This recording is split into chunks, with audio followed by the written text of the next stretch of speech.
Hello বন্ধুরা, আপনারা সবাই ভালো আছেন। আজকে আমি চলে এসেছি নতুন একটা রেসিপি নিয়ে। এখানে দেখুন আমি 3টে বেগুন নিয়ে নিয়েছি। বেগুনগুলো কি অনেক সুন্দর আর বেশ বড় বড়। সেই বেগুনগুলো কেটে টুকরো টুকরো করে কেটে দেখুন আমি এখানে নিয়েছি। কিন্তু এটা কি বানাবো এখন তো আপনাদের বলা হয়নি। তো আপনারা তো পকোড়া বানিয়েছি, অনেক ধরনের খেয়েছেন। তো আজকে আমি বানাবো বেগুনের পকোড়া।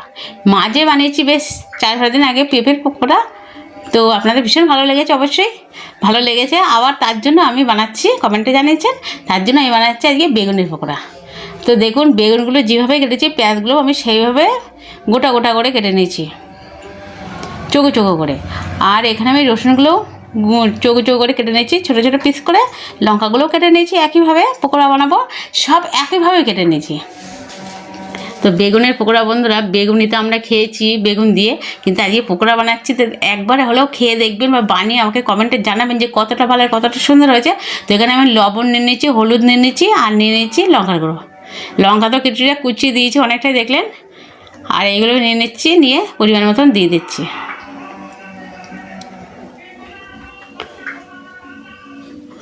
আর এবারে দিয়ে দেবো 1 চামচ চিনি। এই যে 1 চামচ চিনি দিয়ে দিলাম। আর এবারে এইটা পকোড়াটা স্বাদ বাড়ানোর জন্য আমি একটা মশলা রেখেছি। আর এবারে আমি দিয়ে দিচ্ছি 1 বাটি বেসন। আর বেসনটা একটু বেশি দিলাম। আর এবার দিলাম এটা কর্নফ্লাওয়ার 1 প্লেটে। ফ্রিজে 1 পিস কর্নফ্লাওয়ার দিলাম, যে এইটা দিলে মচমচি খাসতে হবে। তা আপনারা এটা না থাকলে চালের গুঁড়ো দিতে পারেন। আর এখানে আমি দিয়ে দিচ্ছি এটা স্বাদ বাড়ানোর জন্য আরও পকোড়াটা স্বাদের মশলা 1 মশলা দিলাম, 1 প্যাকেট দিয়ে দিলাম। আর এখানে একটা ডিম দিয়ে দিচ্ছি। আর দিয়ে দেবো, এটার আগে একটু মাখিয়ে নেই তারপরে দিচ্ছি। ডিমটা সাইডে চলে গেছিলো। এবারে আমি দিয়ে দেবো 1 চামচ ধনের গুঁড়ো আর 1 চামচ জিরের গুঁড়ো। তো তো এইগুলো দেওয়ার পরে দেখবেন আরও টেস্টি আর আরও স্বাদ, আরও মজা লাগবে। তার জন্য আর কোনো মশলা লাগবে না, এইগুলো দিয়ে বানালে দেখবেন কত মজার, কত সুন্দর লাগবে। তো অল্প একটু জল দিয়ে দিচ্ছি, অল্প অল্প করে জল দিয়ে মাখতে হবে। আর খুব চটকে মেখে একেবারে আর শুকনো শুকনো করে যদি বানানো যায় কিন্তু একদম ভালো লাগবে না। তো একবার যদি বিশ্বাস না হয়, আমি যেভাবে মাখিয়েছি ঠিক এইভাবে মাখিয়ে একবার বানিয়ে খেয়ে দেখুন। এইটা ভিতর থেকে কখনো কাঁচা থাকবে না, কোনো কিছু থাকবে না। কত সুন্দর, একটু পাতলা করে মাখালে কিন্তু আপনারা ঠিক এক সাইজ মতন দিয়ে দেবেন। এইভাবে বানালে দেখবেন একটু কাঁচা থাকবে না, কত সুন্দর থাকবে। আর যদি আপনারা শুকনো শুকনো করে শক্ত করে মাখিয়ে যদি দলা দলা করে দেন, তাহলে কিন্তু ভিতরে কাঁচা থেকে যাবে, ওপর থেকে পুড়ে যাবে। আর আমি যেভাবে দিচ্ছি এইভাবে যদি বানিয়ে একদিন খেয়ে দেখুন, তাহলে দেখবেন কিনা অনেক সুন্দর, অনেক ভালো লাগবে, অনেক মজার। আর সন্ধেবেলা তো চায়ের সাথে মুড়ি দিতে জমে যাবে।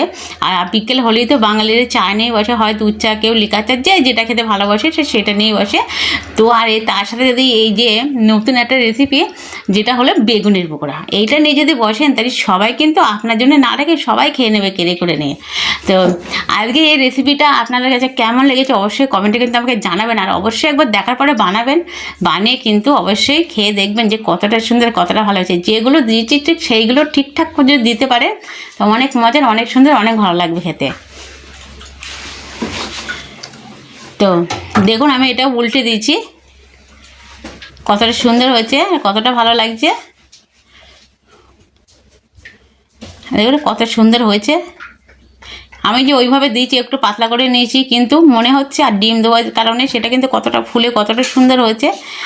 আর দেখুন কি সুন্দরভাবে ভাজাটা হয়ে গেছে কত অল্প সময়ের মধ্যে।